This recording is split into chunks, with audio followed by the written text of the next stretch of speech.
Seigneur notre Dieu, notre Père, Roi des siècles sans fin, Créateur des univers invisibles et visibles, Maître du temps et de l'histoire, le premier et le dernier, l'alpha et l'oméga. Nous te bénissons, Seigneur. Nous te rendons grâce. Nous t'aimons et nous t'adorons. Au nom de tous les hommes de tous les temps, toutes les âmes de toutes les générations. Et nous te rendons grâce pour l'immensité de ton amour. Et dans ta divine volonté, nous voulons effectuer un retour d'amour parfait à toi-même, Seigneur, dans ta propre personne, dans ta propre vie et par ta propre voix. Seigneur notre Roi, tu es celui qui nous donne le vouloir et le faire. C'est toi qui as inscrit en nous les prémices du royaume. Par le Saint-Esprit que tu nous as donné, tu nous sanctifies et tu nous donnes de nous acheminer progressivement et sûrement vers la plénitude du cadeau de ta vie qui trouvera toute la place en nous pour s'épanouir. Seigneur, nous te bénissons. Nous ne te dirons jamais assez merci pour tant de grâce, pour tant de bonté, pour tant de bienveillance. Dieu notre Père, Seigneur Jésus notre Sauveur, Esprit Saint sanctificateur, Trinité bienheureuse, nous t'aimons et nous voulons que tu t'établisses en nous, ô très saint Seigneur, que tu prennes tous les espaces et les interstices de notre être, de notre âme, de notre corps, que tu viennes circuler dans notre sang, que tu viennes respirer dans notre souffle, que tu viennes regarder par nos yeux, que tu viennes travailler, bouger à travers nos mains et nos pieds, que tu viennes établir ta vie en nous et nous donner un avant-goût de ton ciel. Nous te bénissons, Seigneur, parce que tu nous dis que ton peuple périt faute de connaissance. Et tu veux lui communiquer la vraie connaissance qui soit ta propre personne. Seigneur, nous sommes à l'affût. Nous sommes prêts à accueillir ce que tu veux nous donner, Seigneur. Et donne-nous de comprendre où se trouve le vrai savoir, la vraie connaissance. Et accorde-nous, nous t'en supplions, d'être si intimement unis à toi, que ce soit toi seul qui te révèle pleinement en nous, avec toute ta vérité que tu constitues, Seigneur, puisque tu es le chemin, la vérité et la vie. Béni sois-tu, Seigneur, notre Roi. Béni sois-tu, Seigneur, Père des pauvres. Béni sois-tu, Seigneur, consolation des affligés. Béni sois-tu, Seigneur, secours de ceux qui peinent sur le chemin de la sanctification. Béni sois-tu, toi, qui as dit que tu viendrais nous faire revenir à l'origine. Gloria, Gloria, Gloria, nous t'aimons, Seigneur notre Roi. Étends ton Esprit Saint sur tous les auditeurs d'aujourd'hui et de demain. Et remplis-les de toi, Seigneur. Que tous goûtent dans la magnificence de ta parole ce que tu es en vérité. Le nectar très pur de l'amour, d'où coulent les rayons de grâce à profusion. Nous te remercions, Seigneur, pour tous ceux qui aujourd'hui se mettent en chemin pour découvrir et accueillir ce grand don. Seigneur, bénis-les et remplis-les de toi, Seigneur. Remplis-les de toi et assiste-nous pendant ce temps d'antenne et accorde-nous ta grâce, Seigneur. Dans ta divine volonté, nous te bénissons au nom de toutes les créatures. Que ta très sainte main nous assiste. Ô Seigneur notre Roi, viens, nous t'en supplions. Maranatha, Maranatha, Maranatha, Maranatha, Maranatha. Béni sois-tu, Seigneur. Béni sois-tu, Seigneur. Frères et sœurs bien-aimés, vous êtes sur la radio de la Divine Volonté la radio de l'association française Lusa Picaretta. Nous bénissons notre très saint Seigneur pour cette nouvelle occasion qu'il nous donne d'explorer les mystères de son amour qui se manifeste de différentes manières dans le livre du ciel. Le Seigneur, frères et sœurs d'amour, nous dit que la seule possibilité d'acquérir ce grand don, c'est de le connaître. Et c'est ce que nous allons essayer de voir dans la série, justement, que nous allons commencer aujourd'hui sur les connaissances dans la divine volonté. Frères et sœurs bien-aimés, le Seigneur nous introduit dans cette vérité parce que il est la vérité même. Et nous comprendrons au fur et à mesure que cette vérité, cette connaissance est lui-même.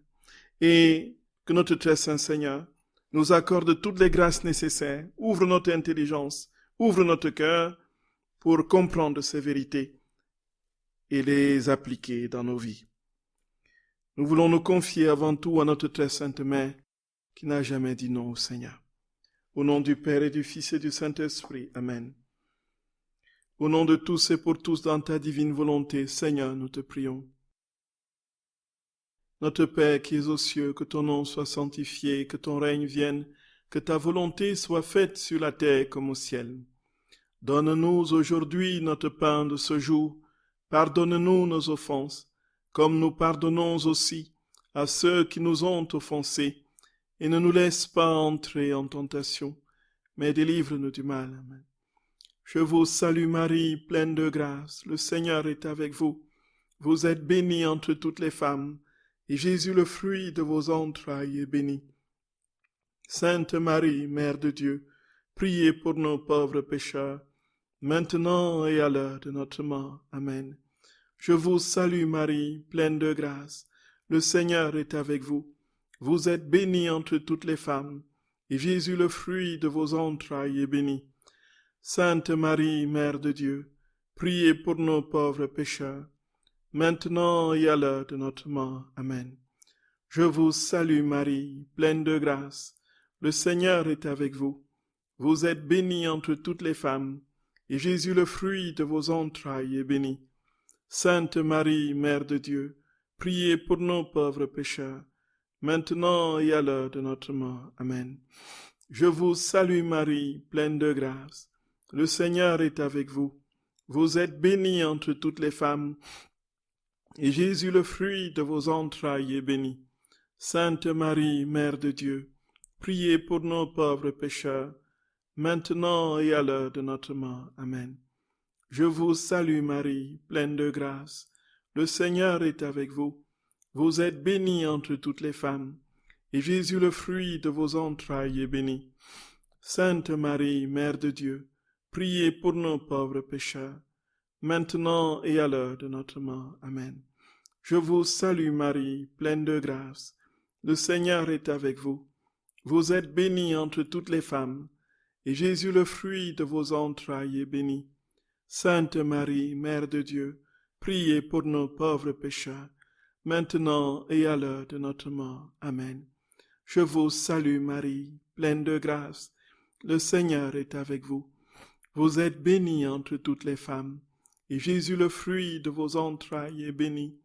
Sainte Marie, Mère de Dieu, priez pour nos pauvres pécheurs, maintenant et à l'heure de notre mort. Amen. Je vous salue Marie, pleine de grâce. Le Seigneur est avec vous. Vous êtes bénie entre toutes les femmes, et Jésus, le fruit de vos entrailles, est béni. Sainte Marie, Mère de Dieu, priez pour nos pauvres pécheurs, maintenant et à l'heure de notre mort. Amen. Je vous salue Marie, pleine de grâce. Le Seigneur est avec vous. Vous êtes bénie entre toutes les femmes, et Jésus, le fruit de vos entrailles, est béni. Sainte Marie, Mère de Dieu, priez pour nos pauvres pécheurs, maintenant et à l'heure de notre mort. Amen. Je vous salue Marie, pleine de grâce. Le Seigneur est avec vous. Vous êtes bénie entre toutes les femmes, et Jésus, le fruit de vos entrailles, est béni. Sainte Marie, Mère de Dieu, priez pour nos pauvres pécheurs, maintenant et à l'heure de notre mort. Amen. Gloire soit au Père, et au Fils, et au Saint-Esprit, comme il était au commencement, maintenant et toujours, et dans tous les siècles des siècles. Amen. Ô mon Jésus, pardonnez-nous nos péchés, préservez-nous du feu de l'enfer, et conduisez au ciel toutes les âmes, surtout celles qui ont le plus besoin de votre sainte miséricorde. Ô Marie conçue sans péché, priez pour nous qui avons recours à vous. Ô Marie conçue sans péché, priez pour nous qui avons recours à vous. Ô Marie conçue sans péché, priez pour nous qui avons recours à vous. Que par la miséricorde de Dieu, les âmes des fidèles trépassés reposent en paix. Amen. Au nom du Père et du Fils et du Saint-Esprit. Amen. Frères et sœurs d'amour, je vous salue de tout mon cœur. Nous allons commencer aujourd'hui la série sur les connaissances. Tout simplement parce que le bien que nous devons recevoir, nous devons d'une part avoir une compréhension précise de ce que c'est et aussi l'acquérir. Et dans la connaissance, dans la divine volonté, frères et sœurs bien-aimés, nous avons non seulement une connaissance d'ordre théorique de ce que Dieu nous révèle, de ce que c'est que ces dons, mais la connaissance, au fur et à mesure que nous lisons le livre du ciel, est confondue avec Dieu lui-même, avec Jésus lui-même. Et c'est ce que nous allons, avec la divine volonté elle-même. Donc c'est ce que nous allons voir tout au long de cette série. Et le Seigneur nous dit, frères et sœurs d'amour, que les connaissances sont comme une armée, sont comme des coups de tonnerre, des explosions de lumière, que les connaissances sont des éclairs qui vont tomber dans les cœurs, n'est-ce pas, pour les consumer avec la force irrésistible, voyez, donc qui va les restaurer et leur donneront justement de vivre toute cette vie que le Seigneur, frères et sœurs d'amour, nous propose aujourd'hui, la vie dans la divine volonté. Il dit que sans les connaissances, il n'y a pas de possibilité, effectivement, de vivre cette vie. Et nous allons comprendre pourquoi. Et justement, se posera la question, ceux qui ne peuvent pas avoir connaissance de cela, comment est-ce qu'ils pourront vivre de cette vie? Alors nous comprenons ce que c'est que avoir connaissance et prendre connaissance de ce don. Jésus dit que ces connaissances sont des escaliers. En fait, il compare ces connaissances à des escaliers par lesquels le divin fiat, justement, va descendre dans les âmes. Voyez? Donc, au fur et à mesure que nous entrons dans la plénitude, justement, de la vie, dans la divine volonté, non seulement elle se révèle à nous pleinement, mais le fait qu'elle se révèle à nous, nous procure, justement, cette vie. Donc, c'est un cercle vertueux. La connaissance produit Dieu, Dieu produit la connaissance, et ainsi de suite, au fur et à mesure. Puisque c'est lui-même qui se donne à lui-même dans un tourbillon d'amour au tréfonds de notre âme. Et Jésus dit que ces connaissances sont plus que des rayons de soleil, de lumière, qui vont s'abattre sur la surface de la terre, et vont pénétrer dans les cœurs, et ils vont apporter des biens que la lumière de sa volonté contient et peut faire. Voilà. Frères et sœurs d'amour, c'est inouï. Et il dit même que les connaissances contiennent la création nouvelle. C'est fou, c'est fou. Et il compare ces connaissances à des pinceaux avec lesquels il peint l'image du Créateur dans la créature. Donc, par le biais des connaissances, c'est le pinceau qui façonne l'image du Créateur dans l'âme humaine. Alors, frères et sœurs d'amour, c'est donc à travers les connaissances que sera retourné à l'humanité le grand don qu'elle a rejeté en sortant de la vie divine. Mais frères et sœurs d'amour, avant d'entrer dans ces détails assez croustillants et profondément réjouissants qui nous provoquent, qui nous poussent à désirer ardemment, de manière assoiffée ce grand don, nous allons d'abord commencer par la Bible, comme de notre habitude. Et nous allons comprendre comment est-ce que Dieu s'est fait connaître à l'homme. Frères et sœurs bien-aimés, depuis aux origines, dans le livre de la Genèse, Dieu créa l'homme à son image et à sa ressemblance. Et l'image et la ressemblance que l'homme avait en partage avec Dieu lui donnaient la plénitude de la vie de Dieu, lui conférait la vie de Dieu dans sa plénitude. Il n'était donc pas possible autrement que l'homme entre dans la plénitude de cette vie et connaisse les réalités qui étaient créées pour lui Et le Seigneur dit que l'homme avait une connaissance parfaite de tout l'univers, de tout ce qui a été créé, dans les moindres petits détails. Il avait une science infuse. Il avait une parfaite connaissance des éléments de la nature. Ce que les différentes disciplines aujourd'hui tentent de comprendre de manière tâtonnante et maladroite, l'homme l'avait de manière pleine, de manière infuse. Et cette connaissance était la résultante de la communion qu'il avait avec son Créateur. Et alors, frères et sœurs bien-aimés, quand l'homme est sorti de la divine volonté, alors il est devenu tellement pauvre, il se retrouvait nu. Et voyons que, comment est-ce qu'il est sorti de la divine volonté? C'est le serpent qui est venu justement lui dire, bon écoute, regarde, si tu manges ce fruit qui a été défendu, tu vas, n'est-ce pas, avoir la connaissance du bien et du mal. Tu vas savoir le bien et le mal. Voyez, la connaissance qui était celle d'Adam, dans ce que Dieu lui avait donné comme plénitude de béatitude, de sainteté et d'innocence, le malin, puisque le combat avec Michel avait déjà eu lieu, le malin vient lui dire, bon maintenant, tu peux, si tu manges ce fruit, tu vas connaître autre chose que tu n'as. Voyez, nous voyons, frères et sœurs d'amour, la ruse que le serpent a utilisée. Il a joué sur la connaissance, mais une connaissance d'un autre type. Dieu n'avait pas voulu que l'homme connaisse le mal. Et alors, frères et sœurs bien-aimés, quand l'homme a pris connaissance du mal, il s'est engouffré dans le mal, dans le néant du mal. Et il s'est retrouvé nu. Et alors, il a épousé la condition de la débilité, de la fragilité qui est la nôtre aujourd'hui. Nous tentons vaille que vaille de sortir de cette condition comme nous pouvons. On est aujourd'hui, les sciences mettent tout en œuvre. Voyez, tout, le Dieu aujourd'hui c'est la santé. Le Dieu aujourd'hui c'est la santé. Santé ceci, santé cela. Tout veut, voilà, l'homme a érigé justement la santé au rang de Dieu. Alors, pourquoi? Parce que il se retrouve complètement, et même malgré le fait qu'il mettra tout en œuvre pour tenter de durer ici-bas dans une forme relative, il va finir par dépérir et mourir. Alors l'homme, voilà la condition de l'homme quand il a voulu connaître autre chose que Dieu. Gloria, Gloria. Seigneur, tu es le seul capable de combler notre cœur. Nous t'en supplions humblement. Ne permets jamais que nous sortions de toi, Seigneur. Je t'en supplie humblement, Jésus. Je t'en supplie.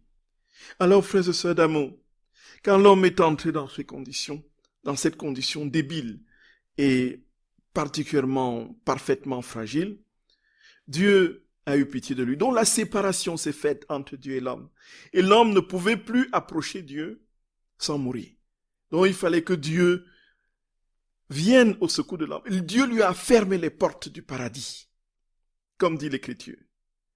Et désormais, il fallait que le Seigneur, frères et sœurs d'amour, trouve le moyen d'approcher l'homme et de progressivement le faire revenir. Et cela a duré des siècles et des millénaires. Voyez, des siècles et des millénaires. Jusqu'à ce qu'aujourd'hui, il nous, dans les tentatives multiples, progressives et graduelles, il arrive maintenant à réaliser le projet qu'il avait de donner à l'homme la splendeur première qu'il avait perdue en l'insérant dans sa vie. Et c'est la vie dans la divine volonté. Gloria, Gloria. Frères et sœurs d'amour. Et donc cette série va montrer comment Dieu a progressivement conduit son projet pour amener l'homme à lui, depuis qu'il est sorti. Donc, et c'est ça justement tout ce que Jésus dit sur les connaissances dans la divine volonté, frères et sœurs d'amour. Et quand on voit que Dieu, il est progressif, frères et sœurs d'amour, c'est une pédagogie de Dieu absolument inouïe, qui nous donne de comprendre que Dieu n'a jamais rien forcé, il ne s'est jamais précipité pour quoi que ce soit, il a tout fait de manière progressive, par étapes, parce qu'il sait que l'homme est incapable d'ingurgiter la plénitude de sa vie d'un coup. Et c'est petit à petit qu'il égrène les éléments de son projet. Et Jésus le dit, frères et sœurs d'amour, c'est comme ça qu'il a toujours agi. Tant dans la création, tant dans la rédemption, et c'est aussi le cas dans l'œuvre de la sanctification. Jésus donne la plénitude de sa vie d'un coup, mais ça dépend de l'homme, justement, de s'ouvrir et de tout recevoir. Jésus dit dans un passage qui est absolument instructif, c'est au tome 24, du 6 avril 1928. Jésus dit, frères et sœurs d'amour, qu'il fait tout de manière progressive parce qu'il sait que l'homme ne peut pas tout prendre d'un coup. Et nous allons voir comment, depuis la Bible, il a donné de manière graduelle et encore une fois progressive, marqué les étapes pour approcher l'homme et enfin l'engloutir en lui. Et tout en respectant la liberté de l'homme. Jésus dit à Luisa Picaretta, « Ma fille, de par sa nature, la créature ne peut recevoir tout ensemble un si grand bien, une lumière sans limite. Elle doit le prendre par petites gorgées et attendre d'avoir avalé la première avant d'en prendre une autre. Et si elle devait tout prendre d'un seul coup, la pauvre serait noyée et forcée de reverser ce qu'elle ne peut contenir en attendant d'avoir digéré le peu qu'elle a pris, afin qu'il puisse circuler comme du sang dans ses veines et que son humeur vitale se répande dans toute sa personne pour la disposer à prendre une autre gorgée. N'est-ce pas l'ordre que j'ai suivi avec toi en te manifestant petit à petit ce qui concerne mon éternel fiat, en commençant par la première leçon, puis la seconde, la troisième, ainsi de suite? Et après avoir bien mâché et avalé la première, la laissant couler comme du sang dans ton âme, je préparais la première. La laissant couler comme du sang dans ton âme, je préparais la seconde. La seconde leçon est ma volonté formée en toi les premiers actes de vie. Et je célébrais sa gloire en accomplissant le dessein de la création, attendant impatiemment de pouvoir te donner d'autres sublimes leçons et te comblant tellement que tu ne savais plus où prendre pour les répéter. Hey, frères et sœurs d'amour, Jésus dit, il est toujours, c'est un fin pédagogue. Il dit, je ferai la même chose pour former le royaume de ma divine volonté. Je commencerai par les premières leçons, ensuite les deuxièmes, ensuite les troisièmes, pour qu'elles puissent faire leur chemin et préparer et disposer les âmes. Frères et sœurs d'amour, c'est un peu ce que nous allons tenter maladroitement, avec nos pauvres moyens, de comprendre pour ce qui est de... Frères et sœurs bien-aimés, comment Dieu s'est-il fait connaître à l'homme depuis que l'homme est sorti de lui? La première manifestation de Dieu de manière suprême, claire, dans sa parole énoncée et édictée, nous les avons bien sûr dans le buisson ardent, nous l'avons dans les nuées, la nuée, mais c'était pas des paroles, mais des signes concrets, les grands prodiges et miracles que le Seigneur a. Mais de manière collective, ce qu'il a donné comme loi, nous savons, c'est les 10 commandements. C'est la première fois où il donne un ensemble au peuple de Dieu, un ensemble de prescriptions, de réglementations et de conduites à suivre pour vivre selon sa volonté. Et nous comprenons, frères et sœurs, que c'est la première tentative. Dieu a commencé par inscrire sa loi sur des pierres. Et nous allons le voir. Dans le chapitre 20 du livre de l'Exode, le Seigneur, frères et sœurs d'amour, donne à Moïse les 10 commandements. Et c'est le code de l'alliance. Et après les 10 commandements, il va donner un ensemble de lois sur différents aspects de la vie, tout court. Et d'abord pour les prêtres, dont la loi sur les autels, n'est-ce pas, il va parler de droit des esclaves, comment est-ce que on va acquérir un esclave, comment est-ce qu'on doit le libérer. Il doit lui donner une réglementation sur ce qui est du code pénal, les homicides, n'est-ce pas, les coups et blessures, n'est-ce pas, sur la loi de la propriété, sur les lois morales et religieuses, la loi des fêtes religieuses. il va lui décrire les différentes fêtes, ainsi de suite, les prescriptions liturgiques. Et dans les prescriptions liturgiques, il doit lui parler du sanctuaire, comment construire le sanctuaire, et puis comment faire les offrandes, quelle sera la nature des offrandes. Il va lui parler de l'arche de l'alliance, comment construire l'arche de l'alliance et quel sera son contenu.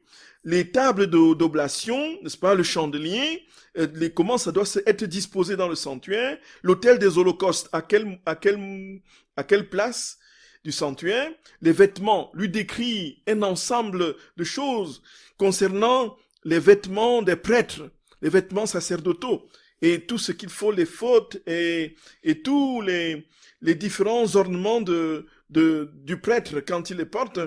Et comment est-ce qu'on doit consacrer le prêtre, donc de la tribu de Lévi? Comment est-ce qu'on va offrir l'Holocauste? La loi sur les Shabbats, ainsi de suite, ainsi de suite, ainsi de suite. Frères et sœurs d'amour, nous voyons que ici, qu'est-ce qui se présente? Le Seigneur tient compte de la faiblesse humaine. Il sait que l'homme ne peut pas encore le saisir totalement. Alors, il lui donne un ensemble de choses à observer, à suivre. Et parce que l'homme est complètement dans ce désir d'avoir quelque chose d'extérieur devant qui se tourner, Dieu lui donne un code de la loi, Dieu lui donne, n'est-ce pas, les 10 commandements, Dieu lui donne des prescriptions, une loi extérieure à observer. Nous voyons que Dieu a encore une approche, elle est extérieure. Dieu n'a pas encore touché le cœur de l'homme. Voyez, frères et sœurs d'amour. Et quand Moïse descend de la montagne, qu'est-ce qu'il voit? Le peuple d'Israël a demandé à Aaron de fabriquer le veau d'or. Et les voilà tous à genoux devant le veau d'or qu'ils ont fait fondre en prenant les bijoux de tous ceux qui en avaient. Et Moïse est complètement désespéré, découragé. Et il va briser les tables de la loi de colère et il va remonter à la montagne. Et Dieu va lui redonner de nouvelles tables de la loi. Nous sommes dans les livres de l'Exode, au chapitre 32.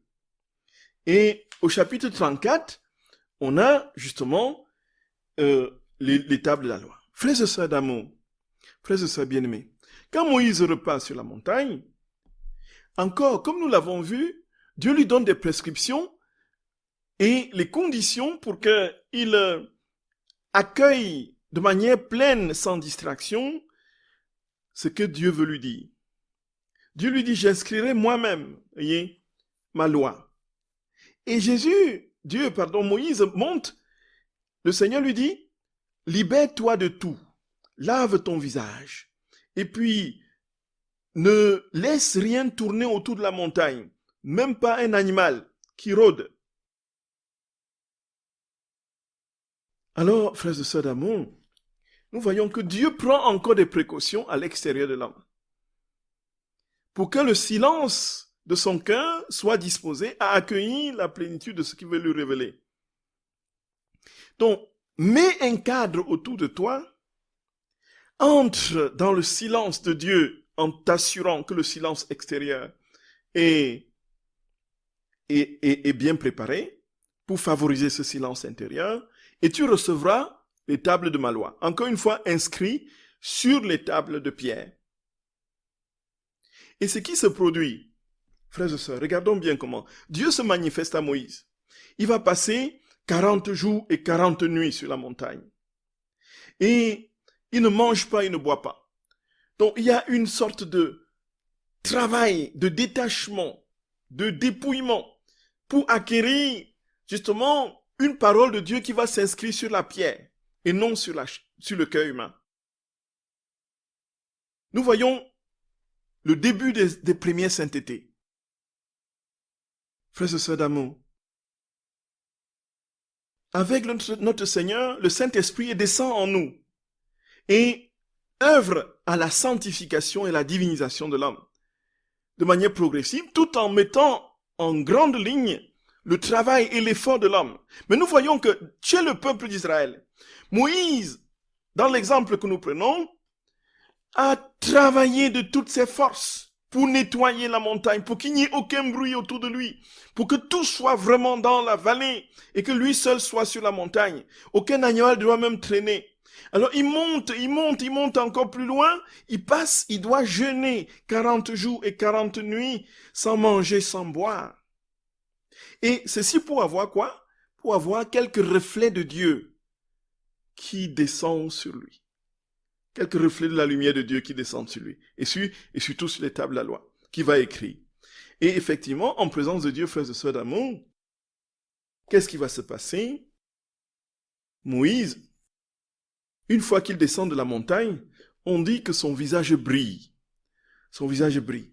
Et le peuple de Dieu, pour parler au peuple de Dieu, on doit lui mettre un voile pour qu'il n'éblouisse pas le peuple de Dieu. Nous voyons ici que Dieu s'est manifesté à Moïse en lui laissant au trot, quelques éclats de sa lumière sur sa peau. Puisqu'après, ça devait fondre et Moïse devait retrouver sa nature profonde. Les tables de la loi, c'était le but. Il a écrit. Frères et sœurs d'amour, nous voyons comment Dieu a commencé à approcher l'homme. Comment Dieu a commencé à se faire connaître à l'homme. Et donc, frères et sœurs bien-aimés, toute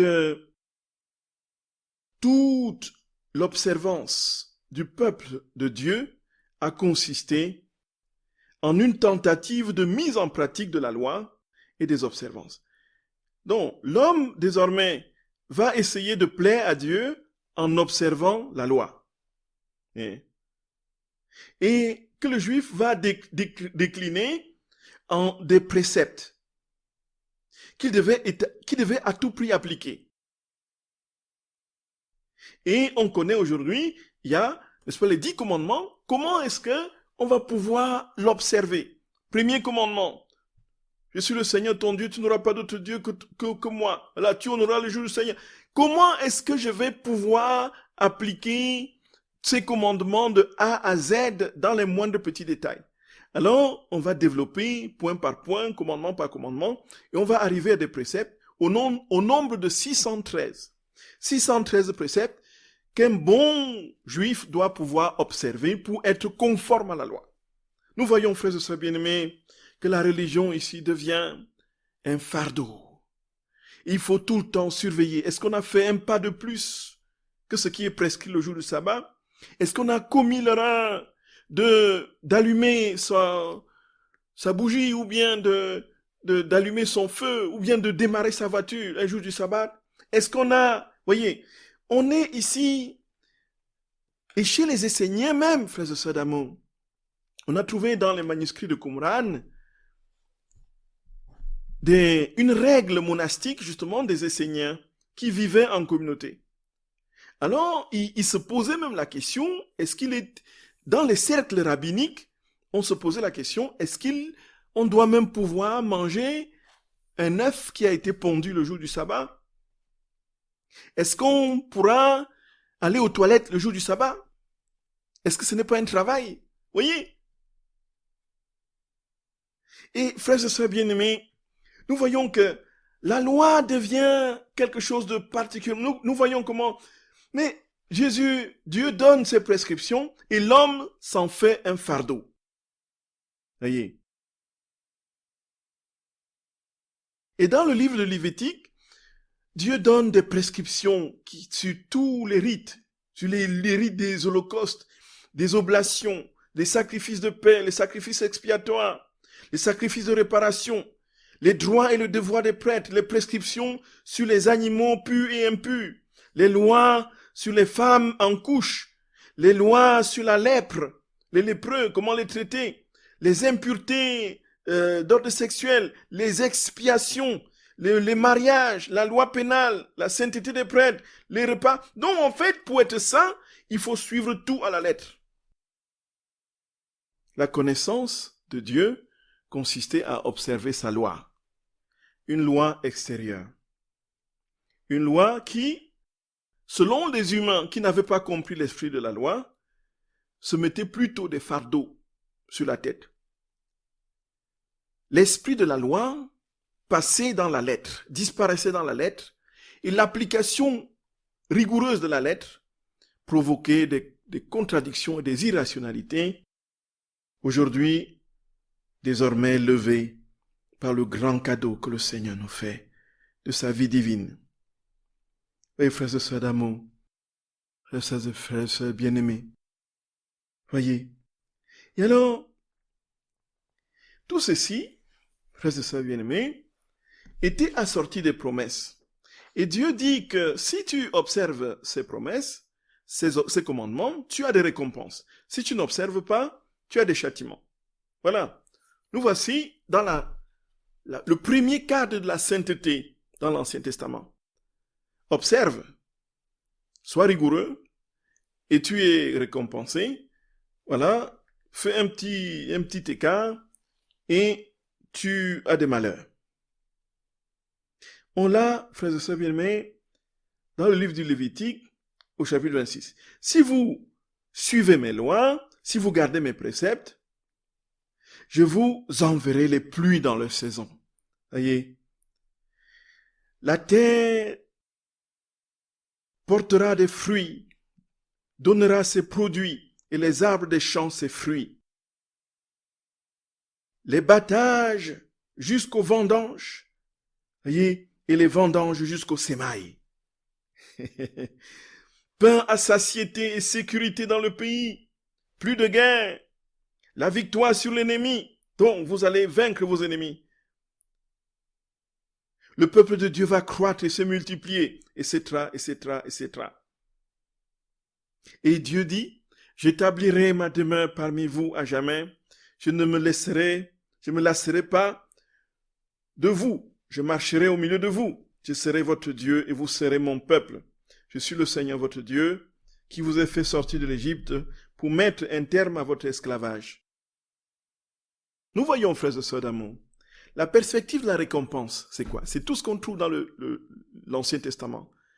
Quand tu es béni par Dieu, et c'est ce que certains protestants reprennent aujourd'hui, quand tu es béni par Dieu, ça veut dire que tu as une longue descendance, tu as des richesses, donc les richesses là c'était des troupeaux, des animaux, et puis tu as les terres, et tu as des vastes étendues de terres en héritage, tu as donc l'héritage de la descendance, le bien, n'est-ce pas, les biens et le bien, la descendance, et puis la longévité. La longévité. Plus tu vivais longtemps, plus tu étais béni par Dieu. On pourrait dire, si on se limitait à cette acception de la sainteté, on dirait que notre Seigneur n'était pas béni puisqu'il est mort à 33 ans. Voyez, frères et sœurs d'amour. Non, le Seigneur, très clairement, nous dit que voilà un peu comment on entendait la sainteté et comment Dieu se faisait connaître. Donc, voici mes lois, observez-les, et si vous les observez, vous serez récompensés. Maintenant, si vous n'observez pas, qu'est-ce qui se passe? Alors, vous aurez des fléaux. La fièvre, on vous volera, on vous pillera. Vous aurez des défaites dans les batailles. Et je vais vous châtier 7 fois plus, selon vos péchés. Et votre orgueil sera brisé. Le ciel comme du feu, la terre comme de l'airain. Et puis il y aura la peste partout, ainsi de suite. Frères et sœurs d'amour, nous voyons que il n'était pas possible pour l'homme autrement d'observer la loi s'il n'y avait pas la menace du châtiment. Et ça a traversé les âges et s'est introduit même dans le christianisme, jusqu'à ce que notre Seigneur nous donne de comprendre, au fur et à mesure de sa pédagogie, qu'il n'est qu'amour infini, miséricorde et tendresse. Et quand on lit les écrits du livre du ciel, on trouve encore justement ces relents dans la compréhension de l'époque, qui est le temps de Luisa au XXe siècle, hein, et que le Seigneur réfute toujours dans le livre du ciel en disant, mais comprenez mes enfants, je ne suis qu'amour, je ne suis que tendresse, je ne suis que miséricorde. Regardez-moi, quel geste de brutalité j'ai fait dans ma vie. J'ai à peine pris un fouet pour chasser les marchands du temple. Et puis, comment pouvez-vous me juger sévère? Et pourtant, Jésus utilise le langage, je vais châtier, mais en fait, dans le mot châtier, Il dit, je laisse la justice se faire parce que je veux sauver les âmes. C'est le moyen de récolter les âmes à l'appel. Voyez? C'est quand nous sommes dans le creux de nos fragilités que nous levons la tête vers Dieu et crions vers lui. Peut-être l'homme n'est pas encore descendu suffisamment bas pour se relever et croire en Dieu. Peut-être que cet Occident qui a été le pilier de l'évangélisation à travers le monde attend d'être mis à genoux, qu'elle goûte ce que c'est que la fragilité dans ce que ça constitue, pour relever la tête et crier vers le Seigneur. Et ce sera l'ère du renouveau. L'ère du renouveau. Voyez ça, frères et sœurs d'amour. Voyez ça. Frères et sœurs bien-aimés, vous pouvez poser vos questions au numéro habituel. À tout à l'heure, frères et sœurs d'amour. Tout à l'heure. J'étais égaré à cause de mes péchés, mais Jésus-Christ m'a retrouvé. Il m'a pardonné, oh il m'a libéré. C'est pourquoi je veux le louer.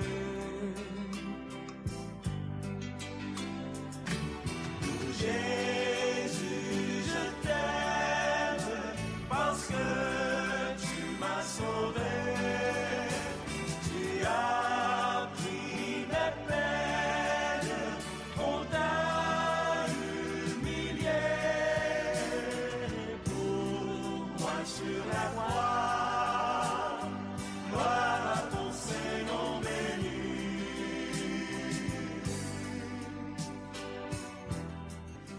Jésus, je t'aime parce que tu m'as sauvé. Tu as pris mes peines, on t'a humilié. Pour moi sur la croix, gloire à ton Saint-Nom béni.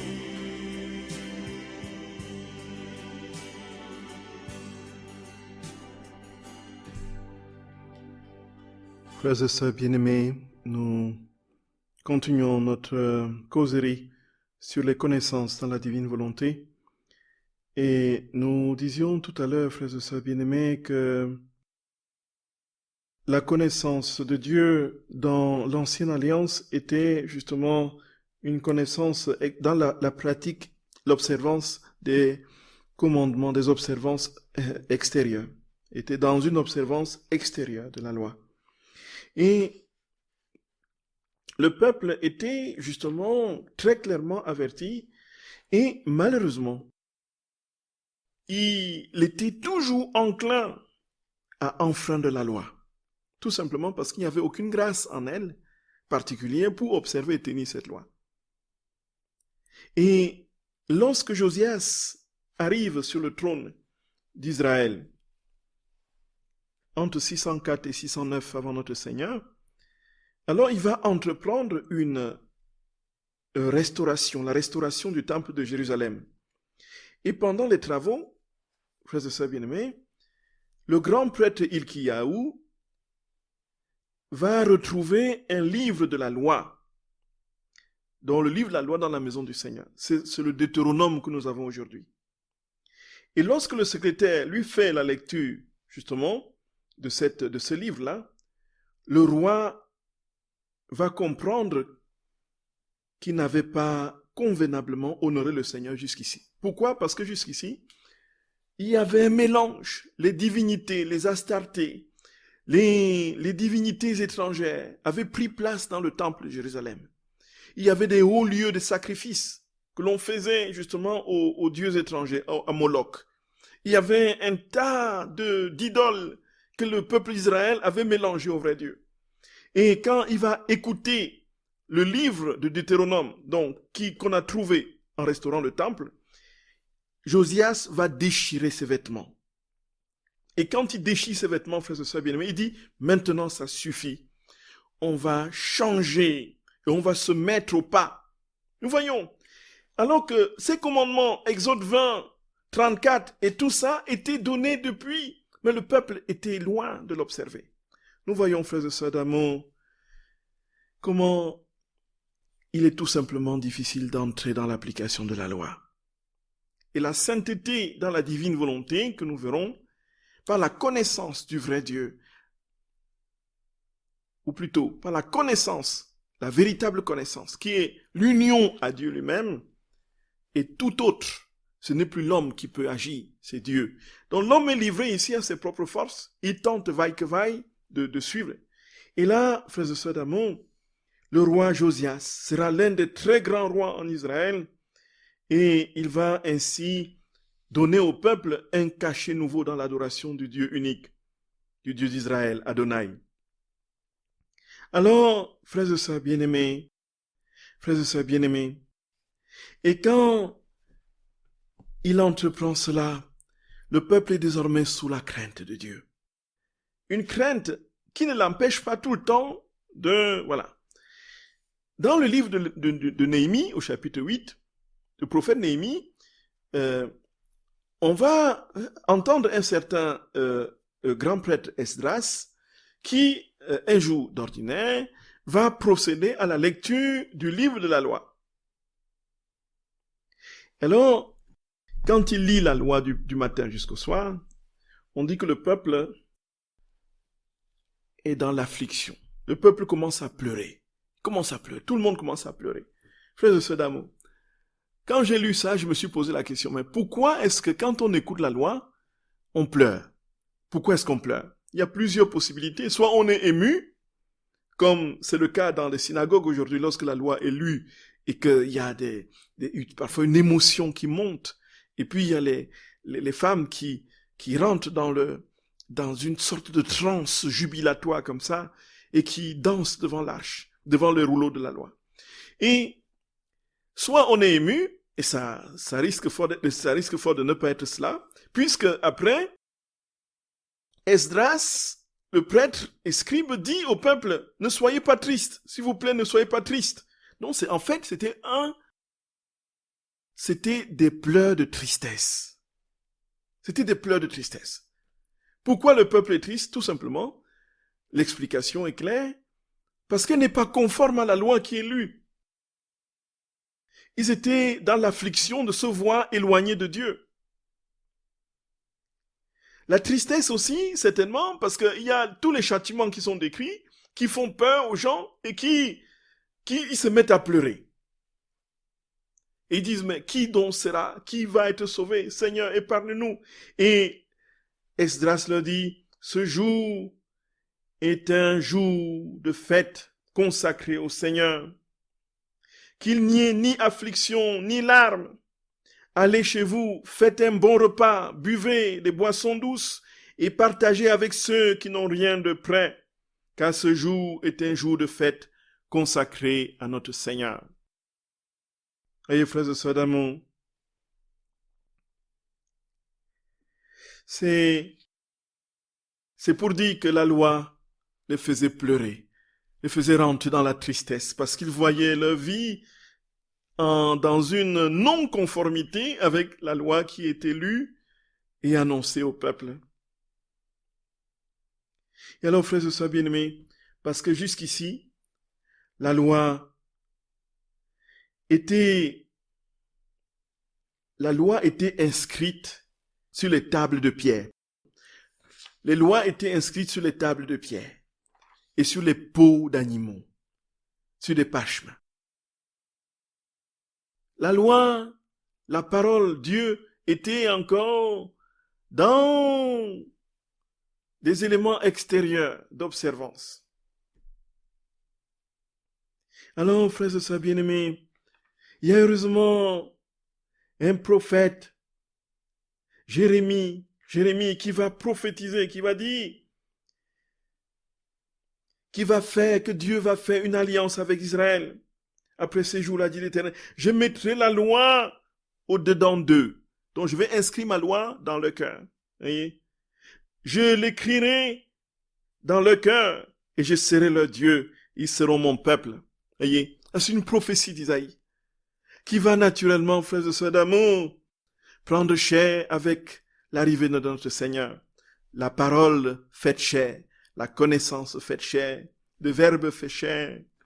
Gloria, Gloria, Gloria. Il y a une question qui est arrivée, frères et sœurs d'amour, qui demande donc le Shema Israël. Alors oui, effectivement, le Shema Israël, c'est donc écoute Israël, le Seigneur ton Dieu est l'unique, tu aimeras, c'est Deutéronome au chapitre 6. Donc c'est le verset de la Bible que le plus connu, le plus répandu chez le peuple, puisque c'est le résumé en fait de la pratique de la loi. Écoute Israël, le Seigneur ton Dieu, tu aimeras le Seigneur ton Dieu de tout ton cœur, de toute ta force, de tout, ainsi de suite, et de ton prochain. Effectivement, c'est dans le livre du Deutéronome que le roi Josias a trouvé, n'est-ce pas, dans le sous-sol du temple. Et alors,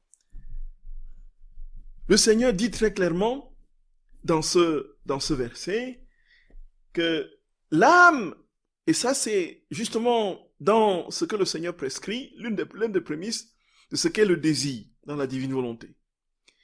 Le désir dans la divine volonté, on a eu l'occasion de le dire, frères et sœurs d'amour, n'est pas un désir psychologique.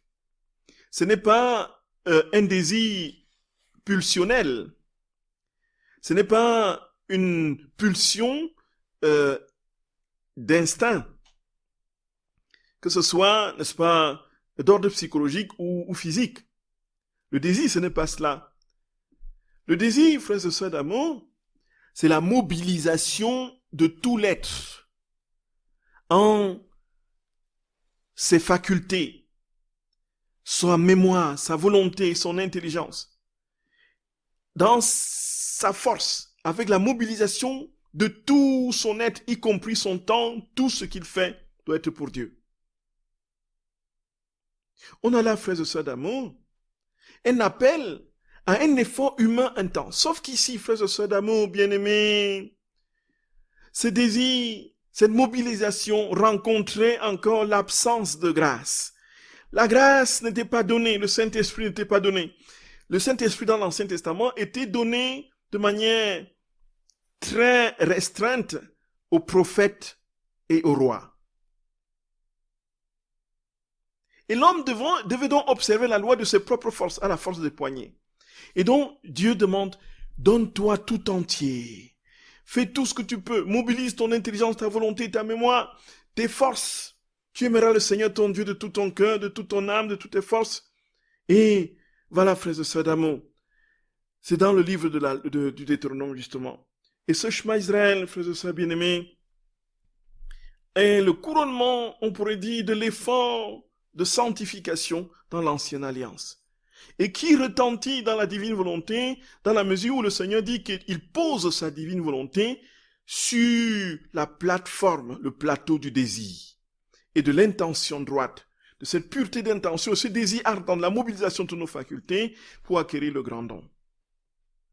Et ce faisant, frères et sœurs bien-aimés, il n'y a plus rien, il n'y a plus rien, il n'y a plus rien qui peut nous empêcher d'avancer dans le cœur de Dieu. Et c'est parce que notre Seigneur, frères et sœurs bien-aimés, est entré dans la condition humaine que nous pouvons acquérir la plénitude de cette vie qu'il est venu inaugurer par l'œuvre de la rédemption. Voyez, frères et sœurs bien-aimés. Et donc, tout le travail dans l'Ancien Testament, c'était une longue marche. Une très longue marche qui va aboutir à notre Seigneur, Jésus, qui est le Verbe fait chair, qui est la connaissance même faite chair, et qui va se donner, qui va en partant laisser sa vie dans l'Eucharistie, comme il dit. Quand il est descendu du ciel, il a dit à son Père, je m'en vais et je reste. Et quand il montait vers le Père, il a dit, je reste et je m'en vais. Alors, il reste où? Il reste dans l'Eucharistie qu'il a laissé. Est-ce que nous allons voir la prochaine fois, frères et sœurs d'amour? Et ensuite, il envoie son Esprit Saint. Et ensuite, la vie divine commence.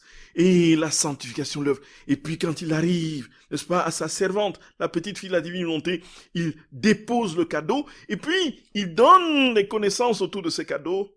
Et ces connaissances qui vont illuminer l'Église, illuminer la terre, illuminer l'univers. Gloria, Gloria, Gloria, Gloria, Gloria, Gloria.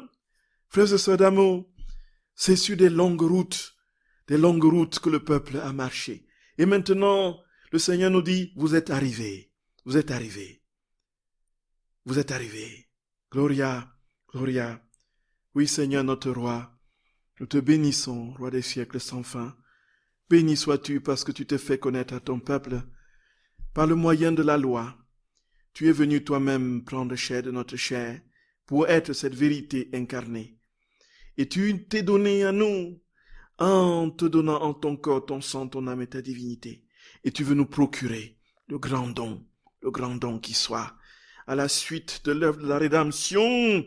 Tu veux nous hisser au cœur de ce grand don, de ce soleil divin qui est notre vie, d'où nous sommes sortis, où nous étions à l'origine. Seigneur, merci de tout notre cœur. Merci. Oui, c'est sur des longues routes que nous avons marché. Et maintenant, Seigneur, nous te trouvons. Nous te trouvons. Sois béni, Jésus d'amour. Sois béni. Sois béni. Frères et sœurs d'amour, que notre très saint Seigneur, dans sa bonté, sa tendresse, sa miséricorde infinie, étende sa main bénissante, consolante et guérissante sur chacun de vous. Qu'il vous bénisse, qu'il vous garde, qu'il vous montre sa face, qu'il vous accorde sa grâce, qu'il tourne vers vous son visage et vous donne sa paix. Au nom du Père et du Fils et du Saint-Esprit. Amen. Frères et sœurs bien-aimés, soyez infiniment bénis. Soyez infiniment bénis. Que notre Seigneur soit votre force et votre soutien. Donc à la semaine prochaine, frères et sœurs bien-aimés, pour la suite sur les connaissances. Je vous aime de tout mon cœur et je vous embrasse très fort, frères et sœurs bien-aimés. Soyez bénis. Soyez bénis.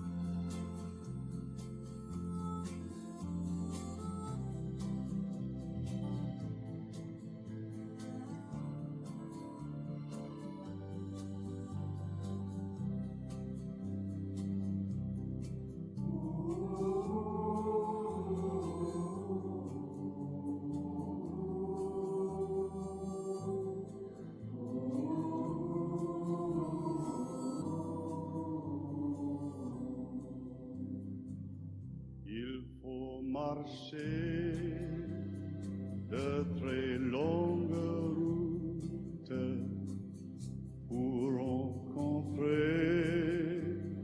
les fleurs du printemps. Il faut marcher, traverser le doute pour retrouver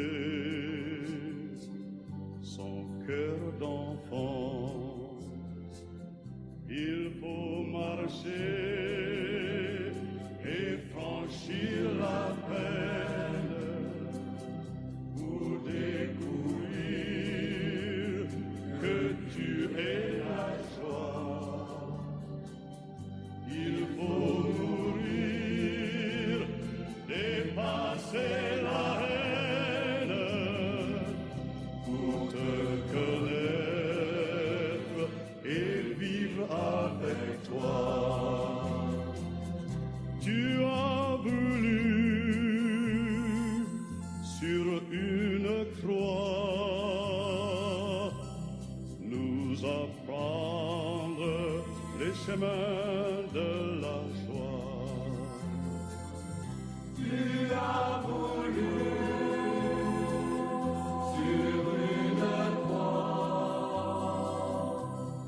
nous apprendre les chemins de la joie.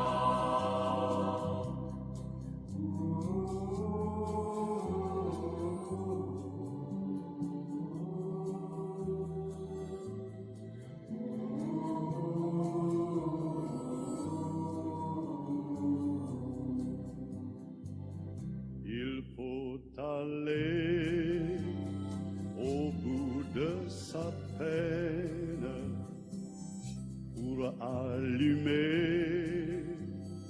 l'espoir comme un feu. Il faut aller au bout de soi-même pour découvrir le cœur de Dieu. Il faut aller au bout de sa vie pour retrouver son premier amour et pour chanter une âme éblouie la symphonie de l'éternel retour. Tu as voulu sur une croix nous apprendre les chemins de la joie. Tu as voulu sur une croix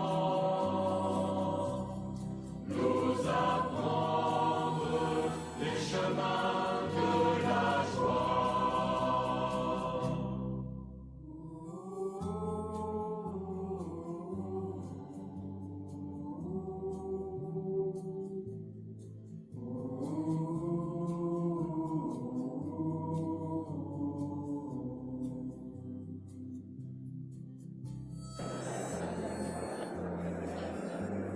Jésus,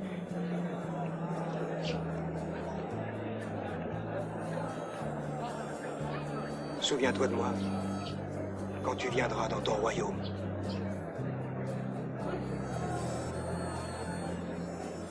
Aujourd'hui, tu seras avec moi dans le paradis.